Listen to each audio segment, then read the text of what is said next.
Вот это самый такой вопрос, который я задаю всегда всем. Почему вы сидите? Почему вы чего-то боитесь? Ну, почему вы сидите возле подъезда? Почему вы ждете, когда к вам придет эта девка с косой? Вы всегда в состоянии поменять свою жизнь, и притом, ну, качественно поменять. Александр Гринкевич не олигарх и не полковник. Гамельчанин живе у звычайной кватэры и атрымлівае стандартную пенсию. Да ўзросту ставіцца з пазітывам і лічыць, што якасна памяняць сваё жыццё ніколі не позна. А таму гэтай зімой хатнюю абстаноўку спантанна змяніў на марскую. З сабой замест таблеток и тонометра компания любимой жонки и солнечный настрой.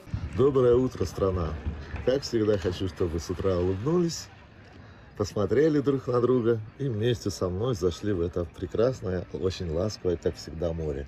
Такое падарожжа не стандартны тур на 7 дзён, а паўнацэнная зімоўка. Сакрэт бюджэтнага адпачынку ў самастойным пошуку жылля і сваёй кухні. На пару месяцаў жыцця хапіла пенсіі мужчыны і жонкі. Александр упэўнівае, ні ў чым сабе не адмаўлялі. Перелет у нас получился на двоих где-то $460, плюс, значит, проживание в квартире $400 и где-то в пределах $15-20 это коммуналка у нас получалась. Вот, в принципе, все. У нас были карточки, на которые приходила регулярно наша пенсия. И вот считайте, или вы ее тут проедите, или там. Я знаю женщин, которые сидят возле подъезда десятилетиями в одном и том же пальто.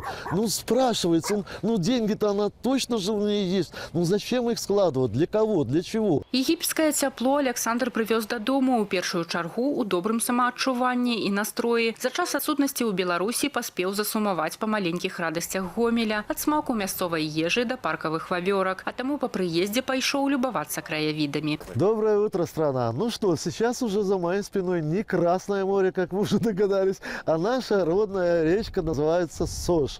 Всех вас приветствую, смотрите, любуйтесь нашей рекой.